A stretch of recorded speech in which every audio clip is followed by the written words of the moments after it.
Guys কিভাবে GTT order modify করতে হয়, মানে তুমি একটা জিটিটি অর্ডার লাগিয়েছো সেটাকে কিভাবে মডিফাই করবে এবং কিভাবে তুমি চাইলে এটাকে ডিলিট করবে সেটা আমি তোমাদেরকে আজকের ভিডিওতে দেখাবো। মানে তোমরা জিটিটি অর্ডারকে ডিলিটও করতে পারবে, মডিফাই করতে পারবে। তো কিভাবে করবে দেখো, তোমাদের জিটিটি যে অর্ডারটা তোমরা প্লেস করেছো সেই অর্ডারটা তোমরা কোথায় দেখতে হবে। সবার প্রথম তোমাদেরকে এই অর্ডারসের উপর ক্লিক করতে হবে। এবার এখানে তোমাদেরকে দেখো এরকম কিছু অপশন শো করবে, এখানে যে জিটিটি লেখা এসেছে এর উপর ক্লিক করবে। এর উপরে ক্লিক করলে তোমাদের এখানে যে জিটিটি যে অর্ডারটা এসেছে সেটা এখানে তোমাদেরকে দেখাবে, ঠিক আছে। মানে তোমরা যে অর্ডারটা প্লেস করেছো জিটিটি অর্ডার সেটা তোমাদের এখানে দেখাবে। তো তোমরা এটাকে চাইলে মডিফাইও করতে পারো এবং তোমরা চাইলে এটাকে ডিলিটও করতে পারো। তো তোমরা যদি এটাকে মডিফাই করতে চাও তো এর জন্য কী করবে, জাস্ট এর উপরে ক্লিক করবে।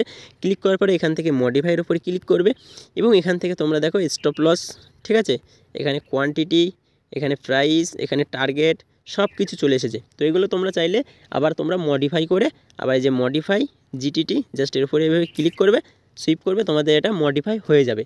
এবং যদি তোমরা চাও যে এই অর্ডারটা আর রাখতে চাও না, তোমরা এই অর্ডারটা ক্যান্সেল করতে চাও, তো সেক্ষেত্রে তোমরা এই অর্ডারটা কী করবে, ডিলিট করে দিতে পারবে। তো কীভাবে করবে, জাস্ট এর উপরে আবার ক্লিক করবে, এখান থেকে যে ডিলিট লেখা আছে জাস্ট এর উপরে ক্লিক করবে এবং এখান থেকে ডিলিটের উপরে ক্লিক করবে।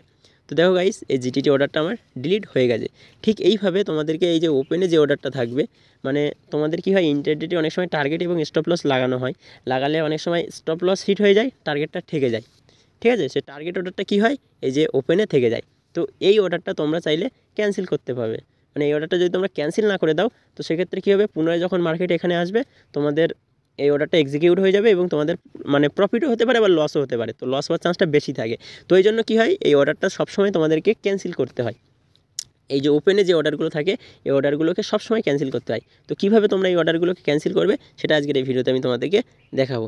দেখো এর জন্য তোমরা কী করবে, এই যে ওপেনের ওপর আসবে, ঠিক আছে। আমি প্রথম থেকে তোমাদেরকে দেখাচ্ছি। সবার প্রথমে তুমি কী করবে, এই যে এখানে অর্ডারসের উপর ক্লিক করবে এবং এখানে তোমাদেরকে এই যে ওপেনে যে অর্ডারগুলো আছে এগুলো সবগুলোই তোমাদেরকে ক্যান্সেল করতে হবে, ঠিক আছে। যখন তুমি ট্রেড মানে তোমার ইন্টারনেট ট্রেডিং কমপ্লিট হয়ে যাবে তারপরে যে অর্ডারগুলো ওপেনে থাকবে এগুলো সবগুলোই তোমাকে ক্যান্সেল করতে হবে। তো এর জন্য তুমি এই যে ওপেনের উপর ক্লিক করবে এবং এখানে তোমার যে কটা অর্ডার পেন্ডিংয়ে আছে সেগুলো তোমার এখানে দেখাবে।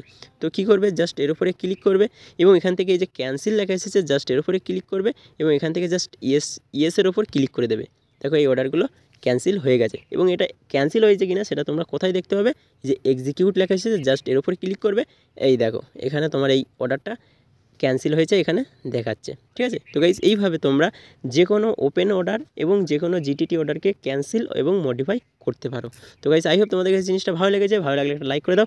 আর হ্যাঁ, ইন্টারডে ট্রেডিং সম্পর্কে ফুল নলেজ পেতে এই যে ভিডিওটা আসছে এই ভিডিওটা গাইজ অবশ্যই দেখো, তাহলে তোমরা ইন্টারডে ট্রেডিং সম্পর্কে A to Z শিখতে পারবে। তো আজকের মতো এই পর্যন্তই, বাই।